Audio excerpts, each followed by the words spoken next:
అప్పుల బాధలు వెంటాడుతున్నాయా? అయితే 6 జేవిఆర్ వారి జాతిరత్నాలు ధరించండి. వెల్కమ్ బ్యాక్ టు మనం టీవీ. నేను మీ పవన్ బెస్వాడ. ప్రముఖ మొబైల్ కంపెనీ లావా భారతదేశంలో కొత్త ఫోన్ సిరీస్ను లాంచ్ చేసింది. వాటిలో Lava Bolt N1, Lava Bolt N1 Pro అనే రెండు మోడల్స్ ఉన్నాయి. బేస్ మోడల్లో 13MP AA డ్యూయల్ కెమెరా ఉండగా ప్రో మోడల్లో 15MP AA కెమెరా ఉంది. ఈ రెండు ఫోన్లలో 5000 mAh కెమెరా ఉంది. వీటి ధర 5 నుంచి 7,000 లోపే ఉండటం విశేషం. ఇవి 6.75 అంగుళాల SD ప్లస్తో octa core Unisoc chipset ప్రాసెసర్తో వస్తుంది.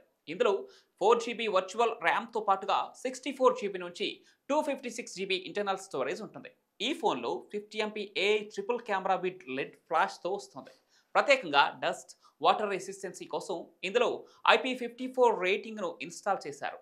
ఇక ఈ మొబైల్స్ జూన్ 2, 2025న భారత్లో లాంచ్ కానున్నాయి. ఇప్పటికే భారీగా అడ్వాన్స్డ్ బుకింగ్స్ కూడా అయినట్లు సమాచారం.